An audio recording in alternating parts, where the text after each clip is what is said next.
welcome to the Steve-O and Goody podcast. We just want to take an opportunity this real quick to welcome you. Today, we're going to talk a little bit about the trials and tribulations of a couple of particularly good-looking hunters.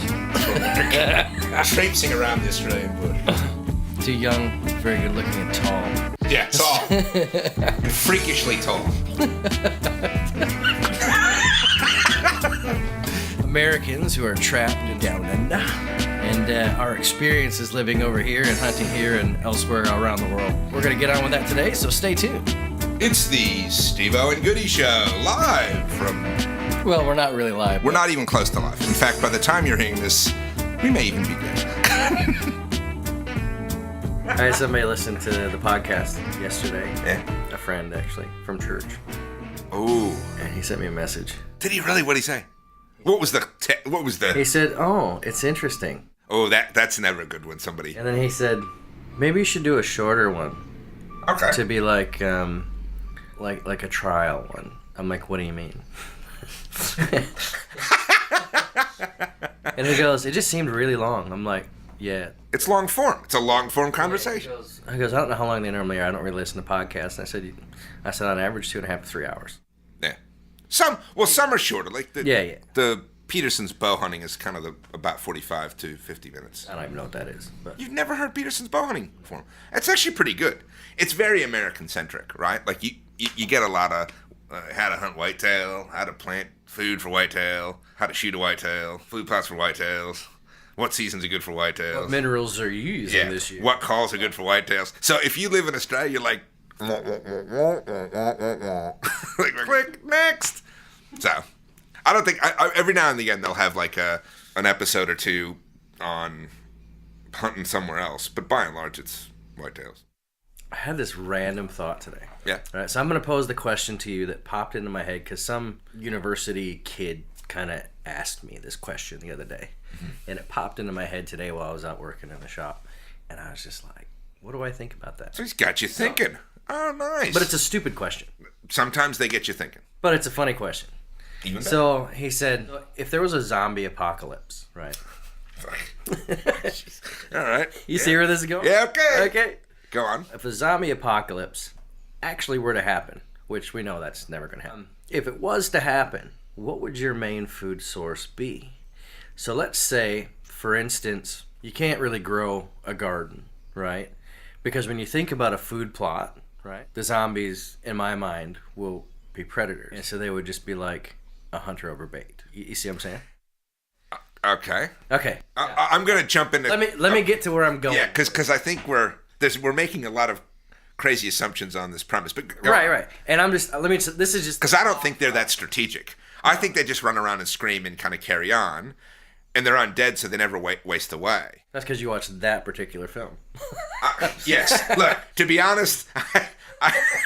I didn't know that there was a Schindler's List of zombie apocalypse films. I think one with Brad Pitt. He's a good-looking man. I thought I'll watch that. Zombie. You know what was great about that movie? I can't remember. Go on. There was no gore in that movie. None. Yeah, there was. There was a scene where it was in Israel. Remember Israel had built. But there was wall. they didn't actually attack anyone. I'm pretty sure they did. You didn't see the gore. I think you did on the plane. Oh, I don't think you did. Oh, I think you did. I think you should watch it again. Yeah, let's watch it. Because my wife and I watched it 3 times thinking, wow, this is crazy. Why is it so scary? Confusing it. And I said, well, what's going on here? And I realized that the only thing that makes that movie scary is the music.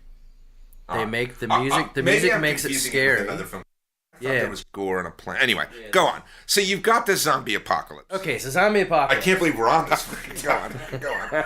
Yeah. Okay, so let's just say, right, you can't eat vegetables out of your garden. It's hunting over bad. Okay, so let's just say there's no way to hang out in your backyard because let's just say there's a bunch of zombies in your backyard. Or they're around and they'll smell you or sense you if you come out. Something like that. Okay.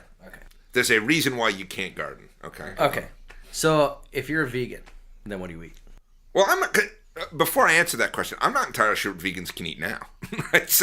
Well, there is that. Yeah. So let's assume it's just ground vegetables and tofu and non-animal products. I think what you would presumably do is, assuming you've eaten everything you had stored, right? Like, okay, so now it's day 1 of I've got no more food, what do I do? I think you'd probably have to risk it and go out. I mean, you could eat grass. I don't think that I don't know that would sustain you. I could be wrong there. You could grow stuff indoors. Could do. I know people who have grown plants indoors under intense light. Now, usually they weren't going to eat that particular plant. There was another kind of activity involved. Oh, the cooking.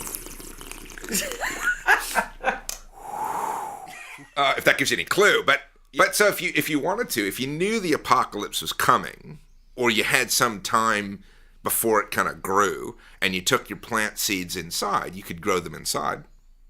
Yeah. That's my only. I mean, this is the most asinine conversation I've had I in a long know, time. but what got me thinking today wasn't specifically the vegan thing. What got me, the vegans were part of it, but what got me thinking today is, at what point would you eat another person? Ooh, okay. That's different. At what point would you grab your bow and your arrows and shoot and go hunting for a person? Yourself and your family, because there was no other source of food. Okay. Now, I'm not saying that we would just run out and go and kill people and eat them, because obviously we wouldn't do that. But if you're in a situation where it meant dying or not dying, or your children dying. What's that famous movie about, what was it, the soccer team in South America? Alive. Yeah. That's a great movie, actually. I haven't seen the movie. I remember the story. But, I think for me, it's hard to contemplate the point at which I'd actually do it. I'm sure you'd get there, though. Like, I'm sure at some point you'd say, I don't want to starve to death. So starving to death is pretty horrible, like by all accounts. Not that I've done it, obviously, but everything I've heard, it's not like you'd see it in the films or you'd imagine it where you just kind of waste away. I think there's organ failure, there's all kinds of shit. So at some point, and you'd have to make it at the right point, too, because if you're getting real skinny and fucked up and you can't really do much, then you can't kill anyone anyway. I think you'd have to be pretty convinced that there's no more food. I think I would be the fat guy in the apocalypse. Yeah, you could. Because I would. I don't know that I'd eat zombie though, because the theory I wouldn't eat zombie. Well, the theory is that their flesh is viral. Yeah. I think you might be, unless you cooked it really well, like pork. In my mind. So the thought that I had today. Stop it for a minute. A zombie brisket. Ooh, that could be nice. It could be. I hear it tastes like chicken. Also I hear it tastes like chicken. Vegan. Vegan tastes like chicken. And I was thinking about that. I was like, what would you do? And who would you kill? So I'm like, they would be kind of I'm like, well, when you think, the free range, grass fed, you are what you eat. And I'm going to eat you. So then you and I would be fast food for somebody eating us. But there's just a random thought as I was building benches out in the shed today. Well, thank you for that. Now that we've moved on to the fucking more sane topic of the day, the ethical hunting question of the day, at what point do you hunt vegans? Yeah, well, I like vegans. I have no issues with vegans because they're probably the closest to hunters than anybody else, really. Well, in the sense that they care about what they eat and what they put in their mouth and the treatment of the animal. Like, yes. Yeah. And most of what they say is about the treatment of the animals, and they want things to be clean and not factory farmed, blah, blah, blah, which being hunters and us feeding ourselves that way kind of throws out most of their argument, really. Mm-hmm. So if I had to pick a human to eat, that is exactly who I would eat. You know what I mean? Yeah, no, that's a good question. Because they would taste so much better than somebody that eats macros every day. And if you were a conservative... Like you. If you were a conservative Orthodox Jew, would you have to eat another Jew because they're kosher? Right? Like, think about it. Yeah, but being kosher is how you kill it. No, it's also the food itself. Yeah, but... You can't just kill... Don't they have to be... there's a whole bunch of stuff you have to do. But there's actually certain food you can't eat. So you can never eat pork and never eat shellfish no matter how you prepare it. So my point being... So does that mean I go to hell if I make bacon or ham out of it? No, well, Jews don't have the same concepts of hell. I don't know. Well, neither do we, actually. But, Really? Yeah. Oh, we'll talk about that later. Yeah, we'll talk about that later. You crazy. Anyway. Yeah, you crazy kids. So anyway, getting off the zombie topic, that is the ethical question. At what point do you eat a vegan during the zombie apocalypse? I think it's the logical way to go. If you have to be... if you have to be a cannibal, which type... In fact, that new ethical question, please put it on the Facebook if you hear it. What type of human do you eat if you're a cannibal during the apocalypse? Or what type of human wouldn't you eat? Either one. Might even be better. Yeah. Short, fat American guys. I'd rule right out. Yeah, I wouldn't eat them either. You know what? I hear they taste horrible. Awful. And out of professional courtesy, I wouldn't do it. Anyway. Well, there is that. There is that. Okay, that's good. Now, can we move on to hunting? Like, I don't mean to take away the mescaline portion of the session, but We decided early on in the life of this podcast series to talk about some of the big issues. And we thought some of them, while being controversial and generally prone to promoting fistfights in the end, or resulting in fistfights, insulting mothers. And look, we fully expect our mothers to get insulted today at some point. If not by ourselves, at least by people listening to the podcast. See, I'd have a hard time with that because I know your mom. I don't know your mom. I'm still not going to insult her. But it still gets the... Well, there is that. Yeah, you can assault my dad. I know that. The other thing that we should probably mention is something that a lot of the topics that we're going to touch on, they're not Australia-only topics, so they're not U.S.-only topics. Yeah. These are worldwide big issues inside the hunting community. And probably more bow hunting than the others. So if you don't bow hunt and you're listening to this... You might not care at all. You might not care, and it's probably go... But you can still have a laugh. Yeah. You can go watch The Bachelor or something. So we're gonna open this up because we talked a little bit in the last one, and I did mention Australians as a very general term.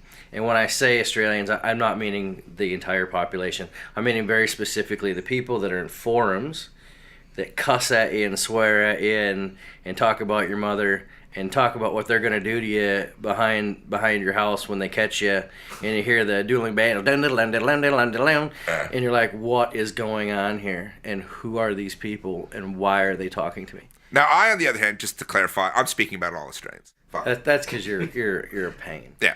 So I'm speaking about every single Australian hunter. I'm generalizing it and absolutely lumping everybody in the same. And we can say that because we're actually both Australian citizens. That's it. So we're including ourselves into this. I'm allowed to do it. It's like that Jerry Seinfeld when he had the Gentile dentist that converted to Judaism just so he could make Jewish jokes. You and I have done the same thing on the Australian front. It's true. It's true. We can now crack Australian jokes. Our big topic today that we're going to talk about, our first initial topic anyway, is going to be about broadheads. Ooh, here it comes. Because very broadheads are the most debated thing between bow hunters. Yeah, I would say. Yeah, I'm just trying to think of anything else. I would say even higher than drop away or whisker biscuit, or types of bows, fingers, right? Or brands of bows. Like brands, you kind of get people who favor different brands, right? Kind of like the GM Ford kind of debate, but it doesn't get real emotive. Not really, because they're like, oh yeah, there's that Hoyt guy. Yeah, there's always that Hoyt guy. Or I've tried Hoyts and I don't like how they feel, but I like a Matthews or an Elite and I like how that feels. And people kind of get that, but it's when it comes to broadheads, mate, it's... Because we've had that conversation because I think Hoyts look awesome, and I would love to shoot a Hoyt, but they don't really make them in my size, and I'm not going to shoot a lady's bow. Yeah. Well, although you shoot a Kmart bow, but that's a different... Oh, I would beat you. I did open that door. I did open it. You did. Moving right along now. So moving along. So we've been talking about the difference in broadheads. So I guess initially, Goody, the one thing I just want to ask you quickly is, what is your preferred broadhead? Okay. In general. And then we can go into specifics later. Okay. But in general, if you were to go out and only buy one broadhead, what would it be? You know, you can say say the brand, whatever you want to say. Okay. I've got a very clear answer to that. Two-bladed, cut on contact, without exception. And probably the brand, there's two brands that I prefer. The Outback Supreme, so it's fairly long, narrow head. It's an Australian-made head, and I have a feeling the business was sold recently, but I don't know. It's been years since I bought them. I bought a bunch a while back and I've used them up. Or the Widowmakers by Mick Baker. So both of them are cut on contact two blades, and they are razor sharp, right? I mean, obviously you have to sharpen them as well, but they can get really, really sharp and as durable as a Mack truck, both of them. So those are the two that I prefer for any game. If I had a limit of only one head I could take out, that would be it. Use that one on rabbits too. You know, it's already getting to I'm getting close to having a crack at your mom. I'm just telling you right now, you're getting 1 foot closer to that mother insult, but I'm moving on. For rabbits, I use small game heads. So do you prefer like a judo point or like Judo a solid rubber ones? Judo point. Yeah. Judo, to be honest, it's been a long time since I've hunted rabbits with a bow, because I usually do it with a shotgun or a little 22 or something. But years ago when I did it, it'd be with the judo point. Let me ask you your preference, and then we can bounce back and forth as to why. So if you had one head that you could use for all game, what would be the style? I tend to shoot three-blade broadheads, and I tend to shoot them with a chisel point. Okay. But a lot of that I think is the nature of what I hunt. Yep. So I guess in my mind, if I was to say I can only pick one broadhead for the rest of my life, Mm-hmm. I think it would very much depend on where I was. All right, say in Australia, assuming you're not moving back to the U.S. So assuming I'm never going to go back to the U.S., never go to another country and hunt. If I was only going to hunt here, I'd still probably shoot a 3-blade. Okay, interesting. All right. Now that being said, I've never shot pigs. Mm. I've never tried to shoot a pig. Mm. I've also never tried to shoot a 3-bladed broadhead on a pig specifically. Yep. But I know that anybody who's a pig hunter knows that you should use 2 blades on a pig. Yeah. But there are no pigs anywhere near our vicinity, so I'm not that concerned about it. Yeah. But I normally hunt deer. I've never had a deer any size. I've shot many different types of deer, and I've never had a single one that I couldn't take down quite efficiently and easily with a 3-blade. Okay. And because of that, some of them have larger bones like we were talking about last week. Mm-hmm. That's why I like that titanium chisel tip on the end. Okay. So that if I do hit the shoulder, it's going through and it will get in far enough to make the kill. Right. So that's that. If I had one blade, one particular broadhead, that would be it. Okay. All right. But I am looking at solid 2 blades. So yeah. Have you seen the ones that they've only got they're only profiled on one edge and they're opposite on each side? Oh, the single bevel. Yeah, like a single bevel. Yeah, it's interesting because Outback made a single bevel head, the Supremes, the version that I shoot. I saw no noticeable difference. I've read a couple of different articles that argue that there's advantage to using it. I haven't seen it in any of my hunting pigs, and that's principally what I with those heads. What I find is with the 2-blade head, and the reason I'm kind of keen, or as a hunt everything head, is if you're going to hunt pigs or buff or feral bull, I think you really stay away from the 3-bladers for a range of reasons. They just don't penetrate as much. And again, every serious pig hunter I've met or guide, and I've been fortunate to meet a number of hunting guides up in the Cape and up in the Northern Territory, and all of them recommend and use 2-blade heads. And these guys they're not doing it because they're cheap and they don't want to spend money on an American head that's twice as much. They'll spend unlimited money on the bows, on the arrows, on the camo gear, whatever, but they'll go to a basic 2-blade head that ironically typically is cheaper than, a 3-blade or mechanical to hunt pigs to ensure the penetration and the durability. So for me, I'd rather have that covered. Probably the only reservation I have about the low-profile single-blade head of the Outback relates to deer, because deer here are generally thick country. So if you want a big blood trail, I don't know that you always get it with a 2-blade head. Although that being said, I've had big blood trails with 2-blade heads, but certainly the 3-blade heads or mechanical, if it works well, can leave a huge gaping hole and lots of blood, and you can follow deer. And because deer typically go a kilometer or something, just as it turns out, if you use a head that doesn't necessarily give you a blood trail, it may make tracking the animal difficult, assuming it runs into thick country and you've got to kind of walk through it. And they don't necessarily die nearby. Whereas goat have thin skins. You don't have to worry about blood trails as much, because typically when they die within a couple steps. Yeah, or at most maybe 100, 150 meters, and you can kind of watch them, and usually you're not hunting them in deep, dense scrub. You could be, but typically you're not.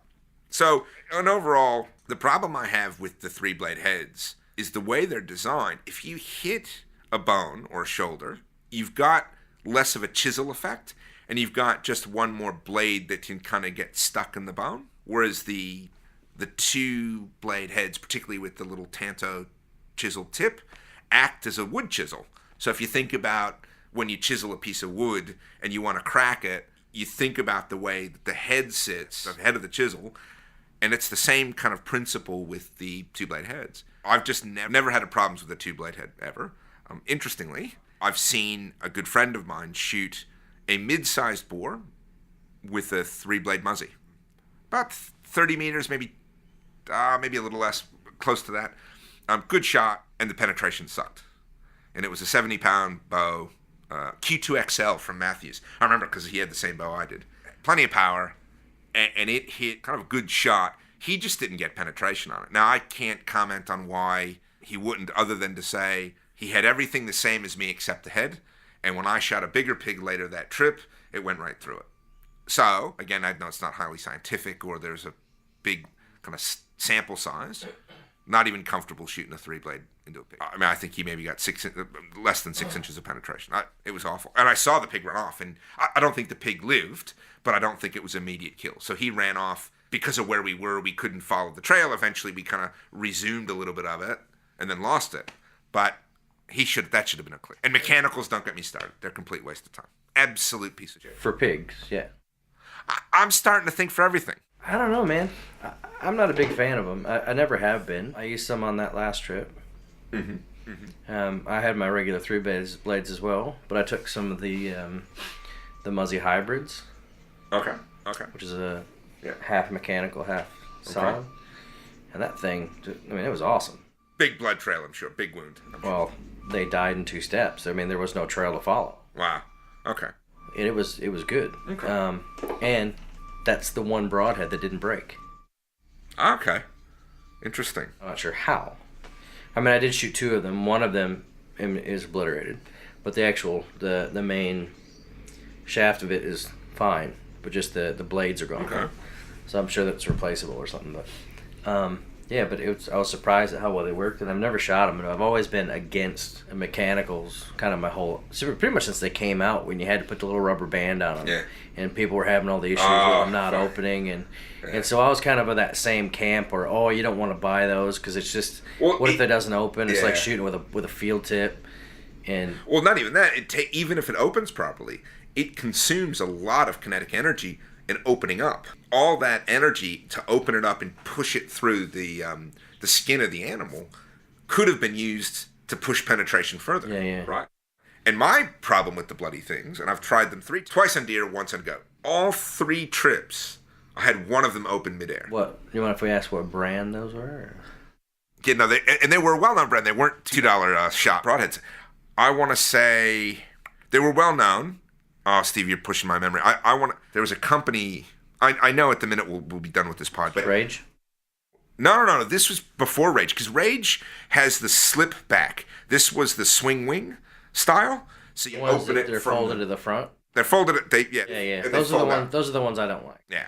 The Rage were the slip style, I think they call them, or something like that, where the head goes in and then pushes the out back and then keeps going through and then open, and that cuts it. So it's almost like a 2-blade version of a Muzzy in a sense, right? This one was the kind that it opened because the little nubs on the razor bit kind of opened out, like pushed against the skin and opened out.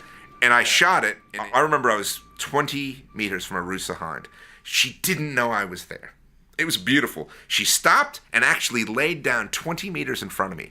I could not have replicated that circumstance in a million years. Because I'd followed a stag in, and it lost me. And then I kind of was waiting, and she showed up. And I thought, well, man, I'm getting some back straps here, man. So I drew back. It was perfect. I was relaxed. I had no target panic. I wasn't even it was just breathing. I could feel my form all coming in, and thwack. And it opened midair, and I know it opened because I could see the arrow kick to my left so bad that I wondered if it broke. And then it hit this tree that was next to her and made all kinds of racket. Well, she didn't stick around. And I remember thinking, you son of a bitch. And it was I want to say I paid like $15 for the head. Like, it wasn't a cheap head, 'cause it was from the U.S. I can't remember what the brand was, but I don't think they want me talking about it anyway, to be honest. But yeah, I would never again. Now, the Rages I've heard better things about. Yeah, well, there's a lot of guys that swear by them, particularly the Rage hypodermic. Yes. I know a lot of guys shooting them, and they're probably the most talked about one at the moment. Yeah. But I still don't see the advantage. If you get on a forum or something, everybody's still talking about them, whereas, I'm still... Thunderheads shoot just fine. I remember Thunderhead. They still sell Thunderheads. Well, if they work, they work. It's kind of like the 308 of the bow hunting world. I mean, it's... Yeah, I mean, it's... You probably did it... That's what I shot my first deer with. Yeah, you probably shot him 20 years ago. Second deer. Okay. First deer, Dad bought me these... I don't even know what they were, man. They had serrated edges. Oh, see, that's never a good thing. No. I've seen those advertised every now and again. It worked, but I mean, it was basically was a 3-blade. It looked like a Thunderhead, except that the removable blades were serrated. Yeah. And it was like, oh, they were cool, man. Yeah. Check out these things. I mean, they look cool, but they can't cut as well as a fucking razor blade. Like, you just can't. Yeah. So, but no, that's funny because it must cut all right because I killed that first deer with a 35-pound compound. Yeah, so you might. I mean, I'm sure. Well, in theory, the craziest thing I've ever done, and I don't know if I should admit to this on air, but let's do it. I was hunting goats. Welcome to the show. Yes, welcome to the show. I was hunting up in northern New South Wales, property outside of Mudgee. Now it's a little further away from Mudgee. And I had the expandable heads. It was the first time I'd ever hunted with expandable heads. But I also had field points, 3 or 4 mechanicals. So we're walking around, and it was fairly mountainous. And we were kind of coming up. I was with another guy from the archery club. And we were coming kind of up around this bend. And as we turned around, circle around a bit of an outcropping, there was a goat, a male goat, old fella, that was lying on the track. And he almost looked like he was dead. He was lying down really weird. In the end, it turned out to be quite an old animal. Anyway. And Kevin was with me, and he said, "Oh, man, it's a goat." I said, "Yeah, but it's dead." I figured somebody else had shot it and left it, or it had died just of natural causes, whatever. No, it's still alive. And we're sitting there arguing for about 30 seconds about whether it's alive or dead. It stood up. Well, it didn't even stand up. It kind of just moved and kind of like slowly worked its way up. I mean, this thing wanted to die that day, right? Yeah. So I grabbed an arrow, drew back, shot. Lovely, lovely shot, right? Good double lung position, perfect. But it went in about, 3-4 inches. And both Kevin and I looked at each other, and I said, "Oh, mechanical bastards." Right? And I said, so a goat runs off, and I'm cursing myself, thinking, "Oh, shit, now I got to follow this thing up." I looked down, and I realized that arrow and head didn't do anything it wasn't supposed to do. It performed exactly as it was, because it was the field point. I grabbed the wrong arrow. It was the wrong end. All of my expandables, or mechanical heads, and this goat was wearing an arrow with a field point. How do you do that? Because it was on the one end. It was on the wrong end. I normally, when on my bow quiver, I normally put the arrow I'm going to use furthest away. Right? Really? Just because of the way it's just the habit I've gotten into. I've always done it. The arrow I'm going to use, I use it furthest away, and then I thought I was more likely to run into rabbits on this property than I would a goat. So I thought, okay, I'll have the field tip ready. Yes. Well, wasn't I smart? The funny thing was, the animal was so old and weak, it died within 30, 40 meters anyway. That's great. It was absolutely insane. And I wouldn't recommend it to anyone. I'm not advocating using field points. I now never bring field points out on the field. Like, I learned a whole lot of lessons in that one go. I now actually make sure I look at the arrow. I mean, it was one of those days where all these lessons were learned at once. But the good thing is it died quickly. Like, it didn't go very far. Yeah. And he was absolutely dead. Blood was everywhere. Yeah. Right? So in that sense... It must have been a good hit. It was a fluke hit. So my point is, you can kill shit with a field point. Well, of course you can. Right, so... Of course you can. I think to your point about the serrated edges, yeah, of course you can kill stuff with it, right? If I can kill a goat with a field point by mistake, you can kill a deer with a 35-pound bow and a serrated edge. I think the issue I have with broadheads more generally... I was 14 yards. Okay. 14 yards. Wow, that's nice. Yeah. That's nice. That's lovely and close. You have to be that close when you shoot that light of a bow. I mean, otherwise it's gonna bounce off. I don't remember if I was 10 or 12. Okay. But yeah, that's amazing. So anyway, the thing I've got with the broadhead debate is not whether or not a broadhead can kill, because all broadheads can kill. Oh yeah. Right? All field tips can kill. Well, all field tips can kill. Maybe rubber blunts can't. Except on rabbits. Oh, if you hit him in the head. Yeah, but you could. Not a deer in the heart.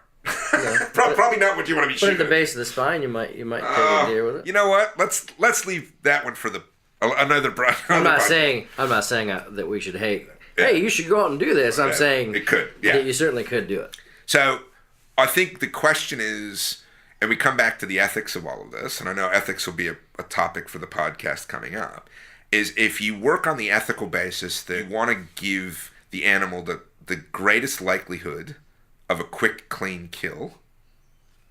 The question you've got to ask yourself is what will your broadhead and broadhead style do on a marginal shot? Now, that being said, who decides that? Because... Well, since I plan on running the world, I'll decide. Yeah, well, there's that. But, you know... Well, let's have a common understanding. Do we believe that the primary aim of a kill shot should be a quick, clean, single kill?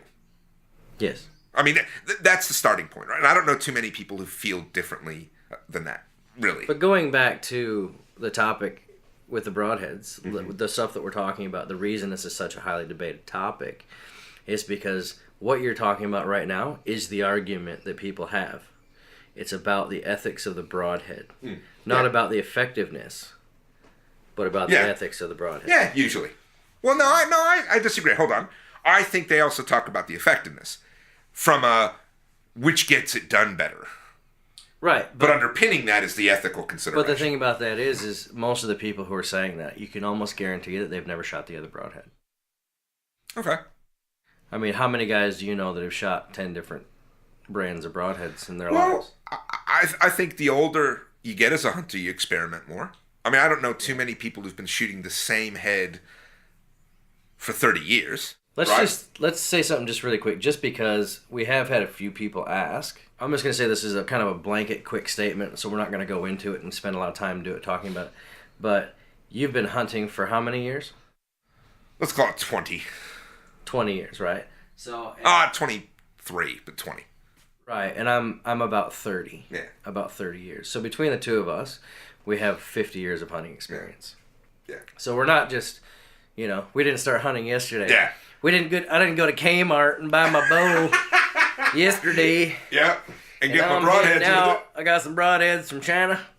I'm on my way out. Yeah. So we do know what we're talking about. Are we experts? No, we learn new things every day, just like everybody else. And if anybody says they know everything, well, they're full of it. Yeah. But I think that's kind of a thing that we should probably just touch on. But when we're talking about broadheads, now one of the big arguments, particularly here in Australia, is don't buy Chinese broadheads. Okay. That's a huge thing here. Yeah. Don't buy the cheap junk Chinese broadheads, okay? And as a rule, I generally subscribe to that. Agreed. So, because generally, you have no idea what you're going to get. Yeah. Can you get some excellent broadheads from China? Sure. Because pretty much all broadheads come from China. Yeah. Let's be honest. So, but if you were to step onto a forum here in Australia and people are saying, buy this one, buy this one, buy this one, right? Mm-hmm. You know for a fact, as well as I do, that most of the Australian brands are Australian owned, but not Australian made. I can only think of two that I'm aware of that are made in Australia. But for the most part, the majority of them are not. Yeah. And you and I have had this conversation before about how you can have some excellent broadheads made in China and sell them here, but you need to really be on top of the the quality assurance and making sure that they're not sending through junk. The one guy I know that sells a fairly popular brand and one that I shoot and that I highly endorse has his made in China.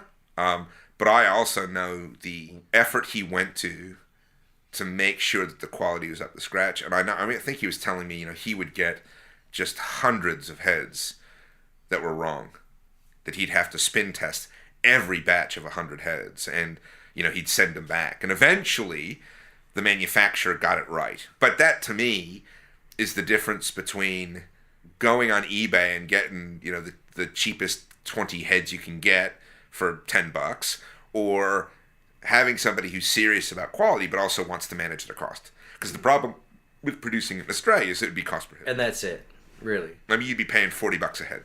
Easy, if you were to have them made here. Yeah, by far. Yeah. Because it's so expensive to have anything made. Anything made. So I've talked to you about this a little bit. I've kind of been hearing a lot of rumors about how, we know that most of the broadheads are made in China, but we also hear a lot of rumors about how there's a lot of patent theft in China. Yes. And so somebody will make the exact same, broadheads or whatever, wooden spoons or something. Yeah. Ridiculous, right? They'll make the exact same thing. Yeah. in the same exact factory and just put their own packaging on it and sell it for like a tenth of the cost of what they're selling it for in the other one. Yeah. So after my last goat hunt, we talked about a little bit how it's really expensive to shoot goats, particularly up where there's all these shales because your arrows are blowing up. And I went through a ton of broadheads, and I said I just don't want to spend that much money on broadheads if I'm just shooting goats because it doesn't seem to take much to take one down. So you know what? I'm going to test this theory. Okay. And so I was like, I'm going to look around on eBay and see if I can find what looks like a decent head. And I'm a big fan of Vantage Point archery heads, VPAs. Yeah. It's a cut-on contact 3-blade. Yeah. Yeah. So it's all one solid piece of metal, but it's fluted. And so I saw this Chinese knockoff of them, and I said, well, I'm gonna order these, and I'm gonna get them home. I'm gonna put them on the spin test, and I'm gonna see how they spin, and then I'm gonna shoot them at some stuff and see what happens. Nice.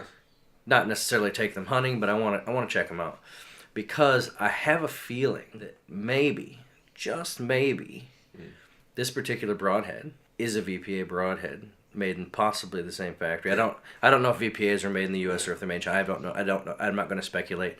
I'm just saying that they look identical. Yeah. Like either that or someone has taken a VPA broadhead and copied it and reverse engineered it. So I bought a full dozen for $20 Australian, which is like $15 US. Jeez. With free shipping. Jeez. So quite frankly, if they spin good and they shoot good, I'll be using those broadheads, I think, for goats. And again, if we think about if I could just cut in, I don't necessarily have a problem with that because I think if you get a good quality product for a better price, great. I think the fact that you're spin testing it, you're gonna do penetration tests, you're gonna make sure that they don't fall apart when you shoot them. I think that's the important bit because what I would be concerned about is somebody says, oh, I can get, and particularly more mechanicals, I can get a bunch of mechanicals for real cheap on eBay or Alibaba or wherever. Yeah. And then you're going to shoot that into an animal and you haven't tested it and you're not confident. I think it would be horrible to do that because you'd have an animal that could be receiving a head that you don't know if it works and you don't know. You know what concerns me the most about that is there's no hunting in China. Yeah, but it's just a manufactured good. Right. But they're not. What I mean is there's no product testing. Really, not really. When you think about it, because there's no hunting in China. Yeah. Compound bows are illegal in China. So they can make them and sell them, but they can't shoot them. Yeah. So, I guess the whole thing is just a little bit of a. Yeah. A little bit. Is there anybody who's making that head that gives a shit whether it'll be workable on an animal? Right, or they're like, hey, if I knock these out really quick, they're gonna cost me like 3 cents, and I'm gonna sell them for $20. Yeah. And I'm gonna make a lot of money. Yeah. Yeah, which is probably really what's happening. Yeah. No, that's it. So, but getting back to the ethical issue, because I think it's important to circle back, is if we work on the basis that we talked about, that we should do everything we could or can do to ensure that the animal dies with a one clean, quick kill shot. Then the issue around the different types of broadheads and their effectiveness becomes more relevant when we're talking about marginal shots. Okay, so how many people do you know of have shot all of these different broadheads and done a test with like gel blocks or shot them through wood and literally took the exact same arrow shooting out of the exact same bow with all different broadheads and actually did a penetration test? I think... Because I don't know one that's actually done that. No. It's particularly the big mouths on forums. Good I guarantee they haven't done it. But I do know... Well, in terms of the same arrow with the same bow and the same poundage, I think that's not uncommon, right? Because people generally, adults particularly, don't change their draw length, usually. True. They don't change their poundage often. Obviously, as you get older, you wind down. It's not something you do every Saturday. Yeah, that's right. And you start... It's like changing your underwear. Yeah. Well, it's every Saturday, it's like changing your underwear, yeah. That's it. But I think so you can count on that end of it, right? It's being pretty consistent. Then if you ask me how many of those people have tried multiple types of heads, most of them have. I know very few Australian hunters that haven't tried all of them. Because I think they become fashionable, right? So I think the guys that I just went out recently, I think between the three of them, there was 10 different broadheads, different brands. So we're going to try this one. Or we're going to try See, that I've got more of an issue with. I'm talking about in terms of cycles. So this year I've bought black stumps. And I like them. I've read good things. Or a guy I hunted with had good results, so I'm going to do it. So they buy a couple dozen black stumps, and then for the next year or two, they use black stumps. And then the next year they hear about a mechanical that's good, usually from U.S. magazines or U.S. kind of sources, and they buy them, and then they go out and use them, or they rotate to another Australian brand, or they do something. So for me, I think I would probably say 80% of the hunters I know, maybe even more, I'll go 90%, have tried almost all of the heads if they've hunted for any length of time. So I'm pretty comfortable that you can get a really good indicator from the sample population that I know and the collective experiences and the feedback I've received. Again, I haven't hunted everything with them, and I wasn't there to determine the variables and all the rest of it. But in my mind, I'm satisfied from the experience I've had and the experiences that I've been able to glean from scores, if not dozens of hunters, that I think there is a view that two-blade cut-on-contact heads are overall the best head you can get and the most ethical head. That's definitely the consensus in Australia. Yeah, by far. U.S., absolutely probably, yeah. No, it's a very different view. And I think if it comes to, and I think the reason why is if you look at the three types of heads. So you've got two-blade, you've got multi-blade, so 3 or 4. Yeah. And then you've got the mechanical head. I think you can look at each of them as having pros and cons. And so if we go through the individual categories, you've got the two-blade cut-on contact, so the two-blade heads. Their main con, really, is you've got to sight them in.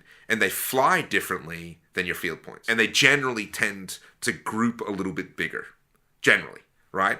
So you have to spend more time tuning it, your bow, shooting with the arrows and the heads, getting your sight right, because oftentimes it's a left or right thing. Bow set up for those heads. Let me cut you off there on that one, because what you're saying makes sense, but it doesn't make sense. What is that? Because you say that your group gets bigger, and you have to adjust your sights left and right. Whereas if you're shooting the appropriate arrow with the appropriate weights and spines for that bow, it shouldn't change. Maybe. No, I'm not saying it always. I'm saying that's the main con. Like there's other issues, right? Or something, yeah. But my point is that it's very difficult, and I know very few people that can shoot a bunch of field points, put their broadheads on, and they're shooting exactly the same size group in the same area. But if you can, great. But most people I know can't. So that's the big downside, right? That you've got to typically set up the bow, right, for those heads. Here's the pros of those heads, though. Fantastic penetration. And if you think about how they're shaped, there's less resistance. The cut-on contact bit chips through bones and shoulders and ribs and all the rest of it if you hit it. And again, on a marginal shot, that's where you're likely. So if you shoot too far forward into a shoulder, it can has more penetration. And typically you've got decent cutting room. And they tend to be more durable. They're solid piece of steel.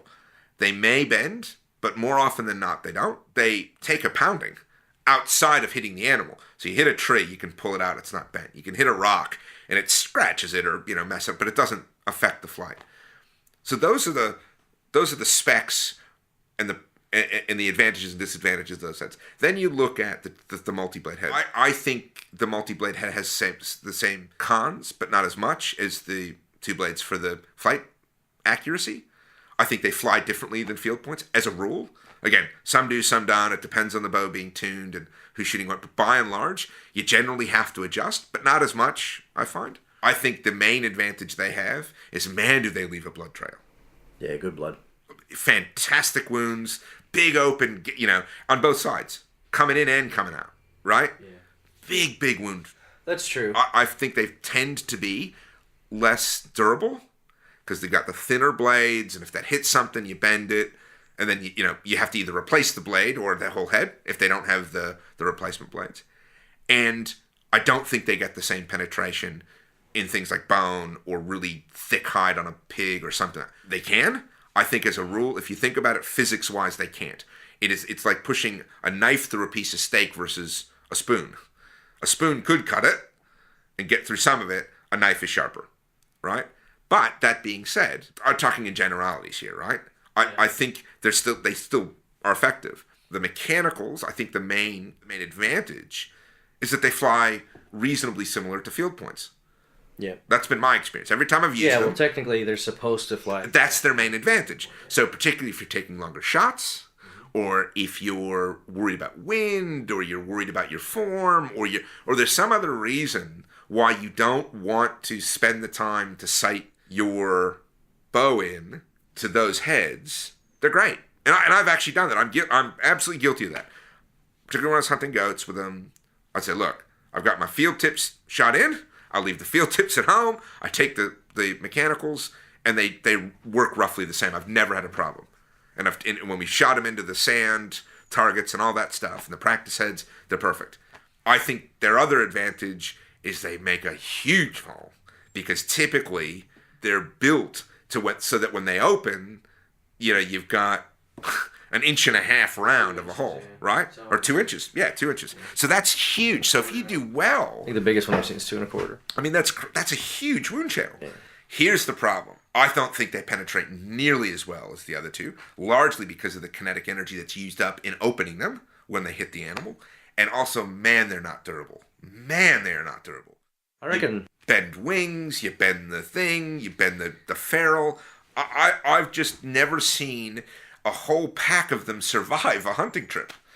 Yeah, I wonder if, I have no issues with 2 blades, right? I shoot 3 blades, but I have no issues with 2 blades. I guarantee I will own some 2 blades in the future. Particularly if we ever do pig hunting together or something like that. Yeah, absolutely. I won't let you come. I hear it from you every week. Yeah. Take 2 dozen arrows and make sure you got 2 blade broadheads and lots of them. That's it. And bring your sharpening stuff.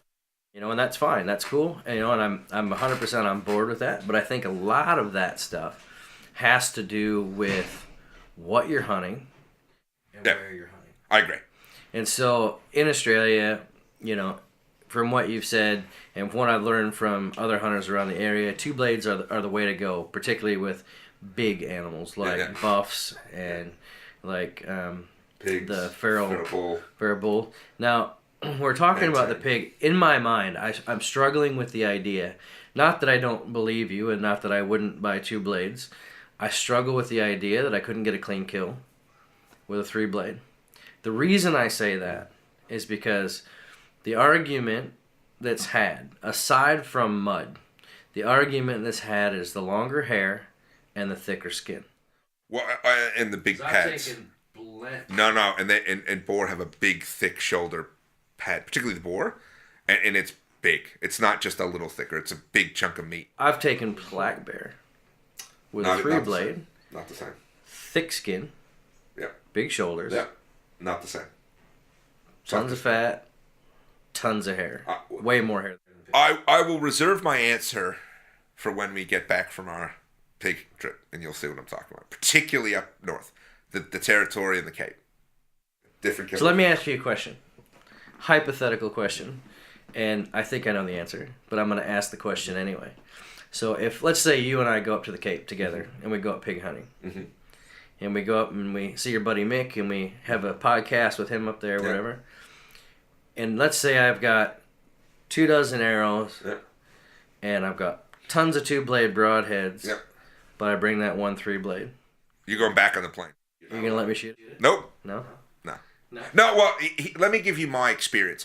And Mick will back me up, by the way, because Mick's more militant than I am. Like, he'll tell people, like, don't get on the fucking plane if you're going to bring the 3 blades or mechanicals. Just don't do it. Like, he'll knock back clients. That's how. And this is a bloke that won't turn money down, right? Right? He'd sell his mom for a bag of chips, right? So don't. I mean, and again, every guide that I've talked to, that I've had the fortune again. I've probably gone with probably 8 or 9, good quality guys that know what they're talking about. And they've all said the same. So here's what my experience has been, and this was the epitome of what every other story I've heard. The bigger question is not what Mick would say, but what would your grandpappy say? My grandpappy would say, bring 2 blades. Actually, my grandfather would say, why are you hunting pig? 1, It's not kosher. Secondly, What? go down to the deli. You can get a nice piece of meat. Mortimer's got it on A special. nice pastrami. A nice pastrami and rye. So, getting back to the thing, I think if we look at, or if I go back to my experience with it, and it's the epitome of what I've heard from everyone else. I remember a young guy came with a mate with us. He was a target shooter. This guy was a much better shot than both Bob and I were. Could shoot us into the group. He had these expensive arrows with these small little 3-blade heads that were all the rage in the U.S. at the time, and I can't remember what they were called. But he lost every single pig that he shot with them for the first 3 days. And I think Brad, who was the guide, was telling me. Is this the guy that you ended up lending? No, that was a different guy. I wound up selling a guy. You're a nice guy, because I don't know anybody that would be like, here, take these broadheads and use these instead, because broadheads aren't cheap. Man. Well, but the problem is, I'd rather do that than have this bloke, one, have a shitty trip, but also wound a bunch of animals. Yeah, well, right? Like, these were pigs that are now going to have to be followed up or die a slow, horrible death. Yeah. Right? So in a tropical environment, they would have been dead within 3-4 days, but it would have been a horrible death. Why? Because this guy was using the wrong gear. So eventually, this guy had 2-blade heads, or his mate did. That's right. And his mate gave him the heads, and they shot all over the place initially, and he had to go down to the target area. Spent, I think, probably an hour or so, let's call it 2 hours, sighting everything in. And guess what? That afternoon, came back with a pig. And then came back with pigs the rest of the time. Now, you could make all kinds of arguments about, it's where you hit it, and how good of a shot you are, and all that stuff. But this bloke was as good a shot as anybody I've seen at the archery club, much better than me, and he was having problems killing pigs, and it was because of those heads. Mm-hmm. And again, if you talk to Mick, and we're all up in Cape York, and we're all hanging out, and Mick will, after a couple of rums, he'll be real free to tell you about how many assholes he's had come up there with the wrong heads, and he's finished. Why do I have this funny feeling that he's going to tell you that whether you ask or not? Yeah. Because I have this in my mind. See, I've never met Mick. Yeah. And we've talked about possibly having him on the show here. But just the idea that I have, because I've never met him, I don't know anything about him except for what I've been told. And in my mind, that is what he says around the fire every night. Well, he's got an opinion on everything. So he's one of those blokes that he's kind of like your drunk uncle. I've got a couple of good friends in northern Queensland, and I think it's a regional thing. It must be, because everybody I know from up there is they have their opinion. Yeah. Their opinion is right, and you are wrong if you don't agree. I don't know if Mick thinks anybody's wrong, but he's not afraid to share his view, and particularly that's his business, right? Because and he takes it very seriously. Well, yeah, I can understand. I mean, if he's dealing with people, wounding animals and not doing good things, I mean, that's his whole. Yeah. Life, really. So, and also somebody else gets fucking hurt with that shit up there, right? Yeah. So all it takes is for one of the local jackaroos up there, farmhands, to be driving around managing cattle and stumble across a wounded boar and charge him and tear his legs up, and then we've got problems. So, yeah. But I look, my view is I agree with you on your premise that it depends on what you shoot, because I think the main disadvantage to the 2 blades is particularly with deer, and I think I mentioned that before. Right? I guess for me, I think it's like you wouldn't try to use a Phillips head screwdriver to screw a flathead screw in. No, it wouldn't work. No. So I guess for me, it's all about the tool. Yeah. And so if you're going to use the tool, you need the right tool for the job. But I guess what might be the right tool for a specific animal may not be the same right tool for another animal. And at the risk of being controversial, because you like your 2 blades. Because I love my 2 blades. I think you could use that tool for anything except for rabbits. Certainly, except for rabbits. Yeah. Except for probably small species of deer. Do you? Well, that's the ethical question for next week, right?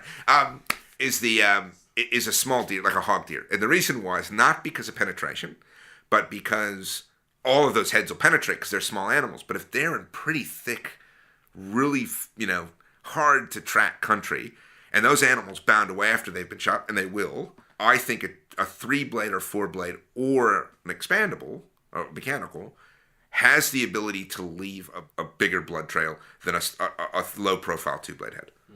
Not that they can't, but we're in agreement that the right tool for the job equals a good, clean, ethical kill.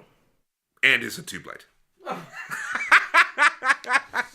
Okay. You haven't 100% turned me yet. No, and I'm not 100% turned. Granted, I have 2 blades Yeah. to use for specific animals, which is, I mean, like I've been told by 100 different people, you including you, if you're going to Africa, take nothing but 2 blades. Yes, as well. yes. And I firmly believe that. And that's fine, and I totally agree with that. And I'm happy to take everyone's opinions and their advice on that, because you've lived there, you've hunted there. A lot of the friends that have told me that they're actually guides there, or they're guys who spent a lot of time hunting there, and so like I'm gonna listen, because that's really what we should be doing. We shouldn't take, hey, I know everything about everything, so I'm gonna do this. Except for 2 blades, because I know everything about 2 blades and fuck 2 blades. Your mother. Wait, what? Yeah, that's it. My grandpappy said. Your grandpappy said that your mother. Yeah.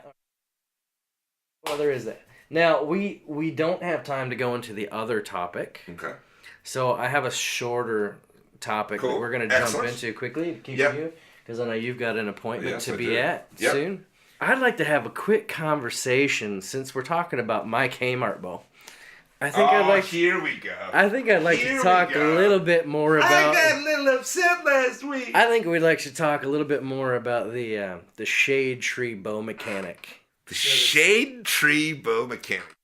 The shade tree bow mechanic. Okay. So, that's the guy who fixes the car out under the tree and uses the tree limb to hoist out the engine, and and has everything up. That sounds like my granddad. Uses blocks instead of jack stands, and So there's some people out here in the world, and some even in our area, who are very good at being cheap. Some of us call it frugal and cost effective. Creating their own. Some like to call it a bespoke archery solution. I think the one thing I'd like to talk about the most. I see where this is going. Go on. Initially. Yes. Are your custom, high-end, ergonomic, possibly even stealth stabilizers. See.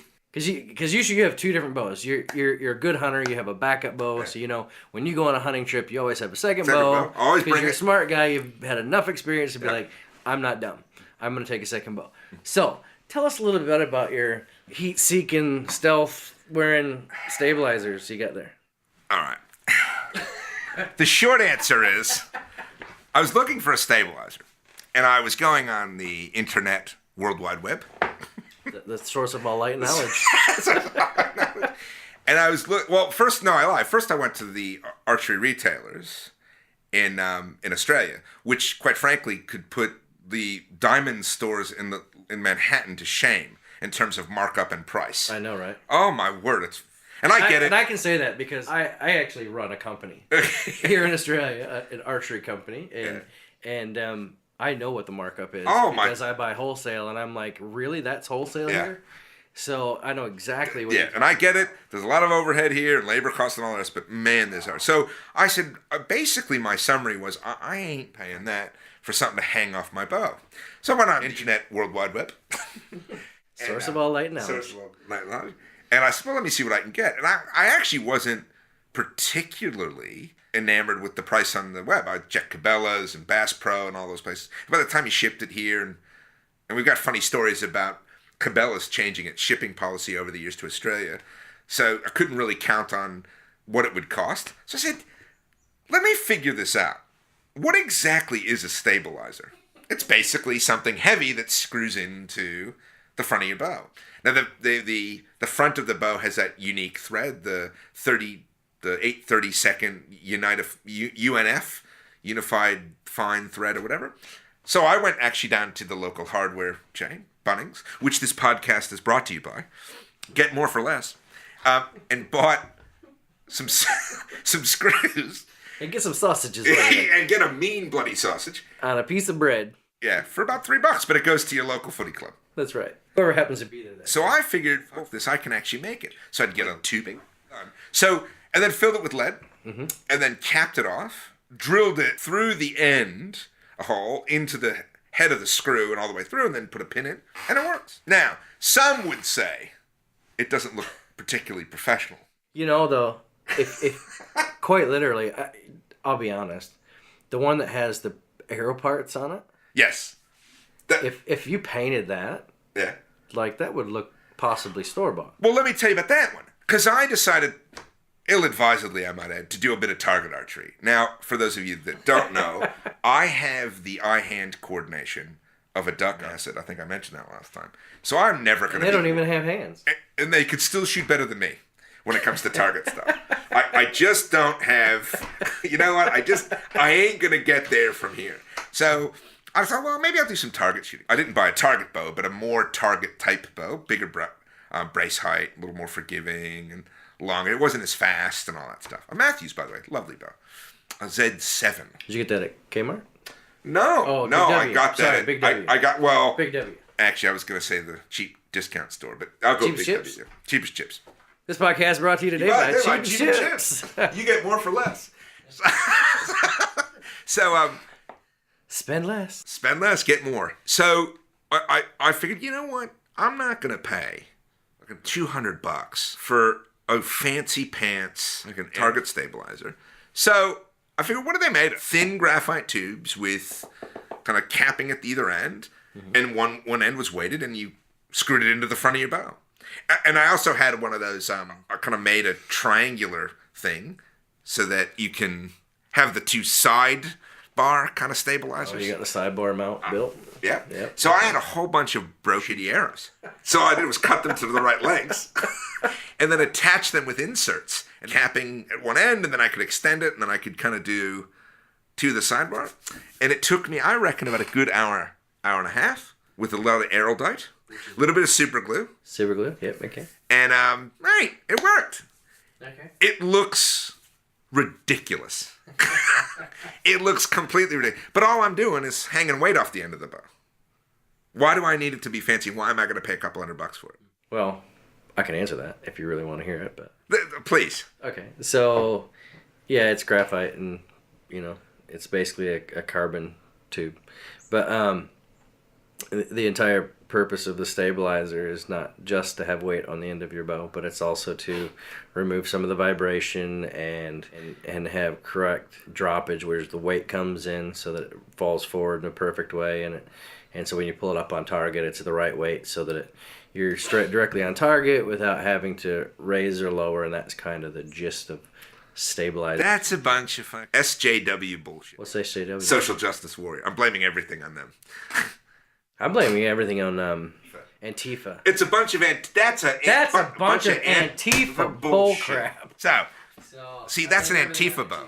The fascists who are out beating people because they're Fascist, yeah, Yeah. that's right. So, you know what it's about? It's about hanging the weight off the bow. Don't give me any of that shit. Yeah. Let me put it to you this way. Let's move on. No, because I'm going to say this. If it ever comes to the point where my shooting capability is down to me having a bad stabilizer that I made, then I'm doing way better than I am now. I'm happy to get to that point. My first homemade stabilizer was made out of PVC. PVC pipe. Did you learn how to make that on YouTube, did you? No, this is pre-YouTube, man.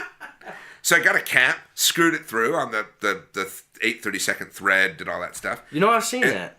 You've got that on your desk. Your little arrow desk. Your little bow desk. You did when I picked that Hoyt up off you. Oh, maybe. Because I said, what the heck is that? And you're like, you like that, mate? No. That's different. That was a steel pipe one. That was a steel pipe. This is PVC. Oh, maybe I still do it. Well, this one didn't last. Let me tell you the story. So at the time, I read somewhere that the high-end stabilizers had oil in them, so that to help with the balance and all that stuff, that it had oil, an amount of oil that would shift as you shot the bow. And it would create kind of an even kind of... Slow inertia kind of thing, right? Kind of so I figured, well, yep, let's fill it up with some cooking oil. So I filled it up, part of the way, and I gave it to a friend of mine. I said, mate, this is it. Check it out. This will fix all your thing. It's my friend Bob. I get a phone call from Bob after his first hunting trip. It's leaking. Yeah. He says, you know that brilliant stabilizer you made me? I said, yeah. Did it work? He goes, no. Couldn't even get it past the airport. He goes, apparently they went to check. Like, he had to open up his bow case and everything. I don't know why, because I don't know how I think it must have leaked through the bow case, and it was leaking out of the bow case. Yeah, they're like, what's in your bag, Yeah, sir? basically it's what's in your bag. What's in your bag? So, He's like, I realized at that point... We can fry up some hot chips. That's right. He then described my mother in most colorful terms, and me in most colorful terms. And then I think he basically said, don't ever give stabilizer ever again. I'm never trying it, which I accepted. And then I realized that perhaps my career in archery gear production might be might be limited. Might be done. Might be limited. Yeah, so... So now we just talk about archery production gear. Yeah. But what you haven't mentioned, most disappointingly, string stop. Well... Mate. You know, I thought that might need its own podcast. Mate. An old limb saver, one of those limb saver little rubber bits, buttons. Cost me nothing. It fell off my bow and I picked it up. So Goody has this string stop on his Bowtech. Yes. It's on the Bowtech? Oh, and the Matthews. I've got one for the Matthews as well. Oh, yeah, okay. So it needed a string stop, and neither bow came with one. Is that correct? Of course. Don't be ridiculous. Did it come with one? No. Yeah, I didn't think so. So that was back when it was an optional thing. So, anyways, but it had the threaded hole in it. Yeah. So Goody decides, hey, guess what? Hey, mate, I'm going back to Bunnings. I'm gonna go get me a sausage and a Coke, with extra onions and some stuff, and I'm gonna make one, and it's gonna be all right. Watch this. Hold my beer. So then he goes down to Bunnings and he buys him another threaded rod and a bunch of nuts. Yeah. You got a ton of nuts on there. I've got 2 big nuts. 2 big nuts. 2 big nuts. In fact, that's the name. That's the brand name I'll call it. 2 big nuts string stop. Big enough to haul a dump truck. 2 big nuts. 2 big nuts. Anyway, so he takes his limb saver, and what I mean by limb saver is the one with the self-adhesive that you stick on the limb. It popped off the bow. Yeah, it actually popped off. So he says, you know, I'm going to put that on the end of here, and that's going to stop my string on the end of this long threaded rod with the nuts on it, big nuts. Well, because you had to join the 2 rods. Right. And so then I'm like, man, so I'm looking at this thing. I never really looked at it until the day I changed your bowstrings. Yeah. Man, what is this nonsense? And I'm like, how did you even get that on there? And so what I've realized... Why don't you ask me? You forced it in, and you zip-tied it on there. Yeah, because what I did was I ground the head of the screw just to get it a bit smaller, and then I gouged open the limb saver at the base, pushed it in. That's right. And then zip-tied it. But what you didn't... You haven't cut the edge off yet. I haven't got there yet. Oh, sorry. Yeah. That's where I'm going next. Okay, Is that what you're talking about? No, go ahead. Okay, so then he's got contact happening with the cable when he comes to full draw, and it's just he's like, wait a minute, what's going on here? I can't pull my bow. So then it looks like you took it to a sander or grinder and just maybe a Dremel grinder, I don't know. But he's just like zzz, right? So he's ground off the side of it. So now it's like a half moon, right? But it clears. Yeah. See? And it clears. And does it shoot amazing? What magic? What magic? No, it doesn't. And look, I shoot with Goody every week. We shoot together as often as possible because I mean, let's face it. The reason that we have this podcast is because we shoot together. And because no one else will shoot with us. And because nobody else will shoot with us. All the parole officers have told us. That's right. We can only shoot with ourselves. That's right. But we're just lucky the parole officers let us shoot together. Well, that's it. Right, that's it. Right. Again, I had to go through several meetings to get that to happen. I know. But all I know you're a lawyer saying and he's an ass. What we need to talk about is the special adhesive I used around the nuts to make sure they wouldn't. This is like JB Weld or something. It's Aerolite, man. Aerolite. Aerolite. Maybe we should get Aerolite. Aerolite. Get more for less. If you guys have anything that you need to be held together, that will be held with the firm tenacity of a woman scorned, use Aerolite. Use Aerolite. And today, if you get on and buy it online, you can use our code Steve-O and Goodies Podcast 24. Hashtag Steve-O and Goodies. Hashtag Steve-O and Goody 24. In the next 24 hours, you can save 1 penny off your purchase. Nice. Go for it. Nice. So I'm telling you, Aerolite's the way to go. Solves a lot of problems. But yes, so that's the 2 big nuts string stop.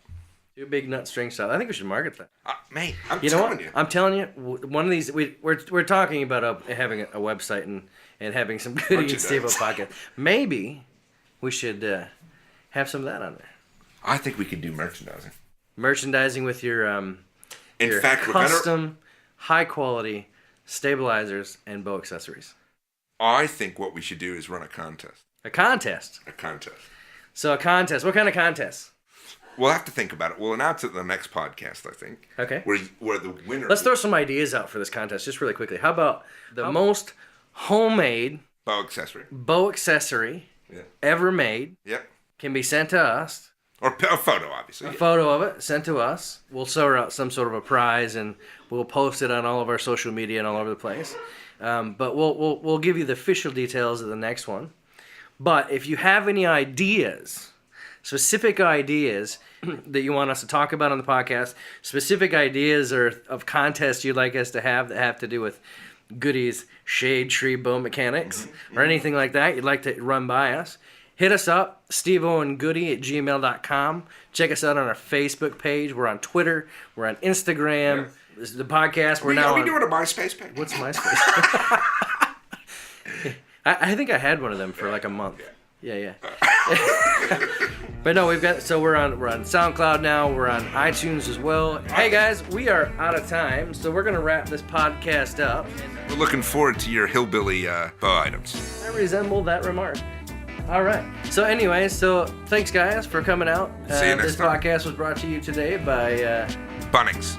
Buy more for less. If you get stuck up, they have free workshops on the weekends. And sausages. And we'll stay tuned, guys. We'll see you soon. Bye.